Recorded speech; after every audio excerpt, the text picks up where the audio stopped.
இதுக்கு முன்னாடி மூன்று முறை முதலமைச்சராக இருந்தவரும் 3 முறை தொடர்ந்து நம்ம போடியினுடைய சட்டமன்ற உறுப்பினரும் அதிமுகவின் கருணாநிதியும் இப்பொழுது அரசியல் அனாதையும் ஒத்தக்கார் ஓபிஎஸ் இதே இடத்துல இருக்காரு, இந்த மண்ணுக்கு இருக்காரு. 3 முறை இந்த இடத்துல முதல்வராக இருந்த ஒரு மாவட்டத்துக்கு செய்யறது எவ்வளவு நல்லது செஞ்சிருக்கலாம். ஆனா என்ன செஞ்சிருக்காரு? நான் ஒத்தக்கார் ஓபிஎஸ் சொன்னேன். அவர் ஒரு காரே வச்சிருக்காரு நினைச்சுக்காங்க. அவர் வச்சுக்க கூட இப்போ ஆயிரக்கணக்கான 100கணக்கான கார் வச்சிருப்பாரு. இப்ப போறது ஒத்தக்காரில தான் போய்க்கிருக்காரு. நீங்க அதுக்கு தான் முன்னாடியே சொன்னேன், அதிகாரம் இல்லாம இருந்து அவங்களாம் ஒண்ணும் இல்லாம ஆயிடுவாங்க. அதிகாரம் போச்சு. இதுக்கு முன்னாடி ஐயா வரப்ப எப்படி போவாங்க? 10-20 கார் கூட போகும். இப்ப ஒரே காரு. அந்த கார்லயும் சாலக்கழிவுங்கோல் என்ட்ராரப்ப உள்ள நுழைய போறப்ப இடது பக்கம் கண்ணாடி இறங்க கையை தூக்கி வச்சுக்கிட்டு வாயை சிரிக்க ஆரம்பிச்சாருன்னா கடைசி வரைக்கும் வீடு போற வரைக்கும் சிரிச்சுட்டே போறாரு. நானா சட்டமன்றத்தில் நிற்கிறப்ப எனக்குலாம் இவர் ஐயா சரவண்ட சொல்லியே விட்டாங்க. அவர்னா வர்றப்ப எதிர்த்தாப்புல பாக்குறாரு, சிரிச்சு கையெடுத்து கும்பிட்டு ஓட்டு கேட்க மாட்டேங்கிறாரு.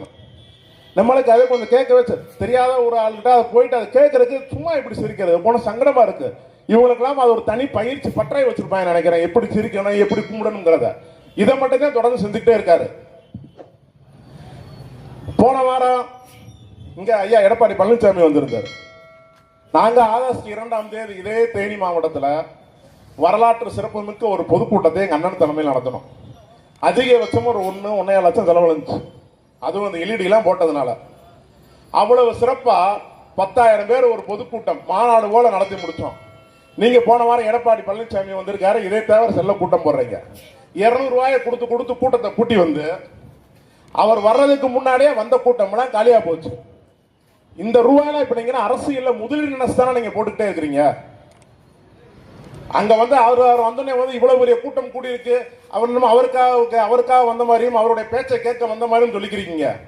பணத்தை கொடுத்து கூட்டி வர்றீங்க. இதுல என்ன கிடக்கு? இதுல போன முறை ஐயா ஓபிஎஸ் தேர்தலில் வெற்றி பெற்ற பிறகு அங்க நடந்த அவங்க கட்சி பொதுக்குழு கூட்டத்தில் நல்ல வேளை அந்த தம்பி நாம் தமிழர் கட்சியிலிருந்து நின்றதுனால நான் ஜெயிச்சேன். அவருடைய சமுதாயம் சார்ந்த ஓட்டுலாம் அவருக்கு விழுந்தனால நான் ஜெயிச்சு, இல்லாட்டி நிலைமை வந்து மோசமா இருக்குங்கிறாரு. அவருக்கு இருக்கக்கூடிய அவங்களுக்கு கொடுக்கக்கூடிய தகவலும் அவங்களுக்கு டேட்டாவில் எடுக்க தெரியுது. நாம் தமிழர் கட்சியில் இருக்கக்கூடிய எத்தனை சமுதாயத்தை சேர்ந்த ஆட்கள் இருக்கிறாங்க, எத்தனை ஊர் இருக்கு, ஒவ்வொரு ஊரிலும் குறிப்பிட்ட சாதி இருக்கக்கூடிய ஊர்களை எத்தனை ஊர்கள் இருக்கு, அந்த ஊர்ல இருக்கக்கூடிய டேட்டாவெல்லாம் எடுத்து பாருங்க. சராசரியா போன முறை வாக்குச்சாவடி என்றப்ப ஒவ்வொரு வாக்குச்சாவடிகளும் 60-70 வாக்குகள் வந்து தொடர்ந்து நான் வாங்கியிருப்பேன் நான். அப்ப அதுக்கெல்லாம் இருந்ததெல்லாம் முழுக்க என் சமுதாய சார்ந்த மட்டும் எப்படி போட்டிருப்பாங்க நீங்க கணக்கு எடுக்கிறீங்க. நீங்க வாங்குறதுல ஒண்ணு வேணா உண்மையா இருக்கலாம், ஜாதி ஓட்டுன்னு. நான் வாங்கின வாக்குகள் தமிழ் சாதி ஓட்டு, தமிழ் இனத்துக்காக போட்ட ஓட்டு, தமிழ் தேசிய மலர வேண்டும் வாங்கிய வாக்குகள். அதுக்கு போன வட்டம் நீங்க வாக்கு வாங்க வரப்ப தெருவா போய் ஒரு கவுன்சிலர் எலெக்ஷன் நிக்கிற மாதிரி நீங்க ஒரு பக்கம் வாக்கு சேர்த்து போறீங்க.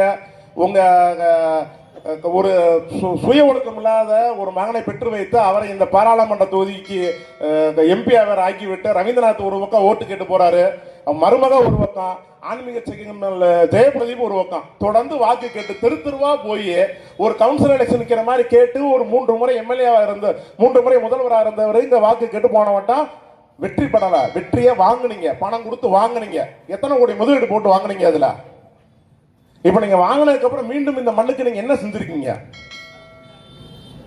ஒரு வார்த்தையை சொல்றப்ப ஐயா வந்து ரொம்ப நல்லவரு, மீண்டும் போடியில தான் போட்டியிட போறாரு, அவர் மேல எந்த விதமான அலகேஷன் கிடையாது, குற்றம் இது கிடையாது, மக்கள்கிட்ட ஃபுல்லா மிக நல்ல பேர் இருக்கு, ரொம்ப நல்லவரு. நானும் அப்படித்தான் நினைச்சிட்டு இருந்தேன். இப்ப நிறைய கல்லூரி கட்டி கொடுத்திருக்காரு, பள்ளிக்கூடம் கட்டி கொடுத்திருக்காரு, அதனால ரொம்ப நல்லவர், ஆக சிறந்தவருங்க. ஆனா அவர் இந்த இனத்துக்கு செஞ்ச துரோகம் இருக்குல்ல, நீட்டு யாரு கையெழுத்து போட்டது? ஜிஎஸ்டி, உதயமின் திட்டம்.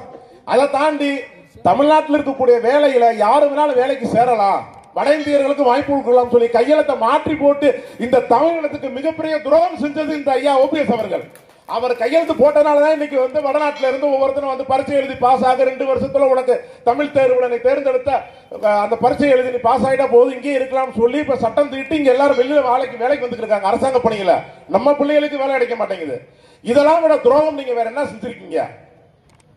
தலைமுறை தலைமுறைக்கு சொத்து சேர்த்து வச்சிட்டீங்க. இதுக்கு மேல இப்ப நான் பேசக்கூடிய காணொளி இன்னும் உங்களுக்கு இந்த இரவுக்குள்ள நாளை காலக்குள்ள வரும். இதை நான் சொல்லக்கூடிய எச்சரிக்கையா நீங்க வச்சுக்கோங்க. மீண்டும் இந்த மண்ணுக்கு நீங்க வந்து இங்க வந்து வாக்கு வாங்கி வாக்கு இங்க திரும்ப நீங்க ஜெயிச்சிடலாம், எம்எல்ஏ நின்றலாம்ங்கிற கனவு இருந்துச்சுன்னா அந்த கனவை விட்டுட்டு இதோட போயிருங்க. அந்த கனவே உங்களுக்கு வரக்கூடாது. நீங்க செஞ்ச இந்த மண்ணுக்கு நாளைக்கு இதே ஊர்ல ஒவ்வொரு ஊருக்கும் ஒரு அடையாளம் இருக்கும், ஒரு பெருமை இருக்கும். அந்த வரலாற்றுல தேனி மாவட்டத்தினோட அவமான சின்னம்னா ஓபிஎஸ் சொல்ற அளவுக்கு இருக்காது. அவ்வளவு அவமானத்தை ஏற்கனவே இந்த மண்ணுக்கு நீங்க செஞ்சு கொடுத்துருக்கீங்க. மீண்டும் மீண்டும் உங்களை வந்து செய்ய விட மாட்டான். இந்த மண்ணை காக்க வேண்டிய கடமை எங்களுக்கு இருக்கு. அப்படிலாம் விட்டு கொடுத்துட்டு இந்த மண்ணை விட்டுலாம் போயிட மாட்டான்.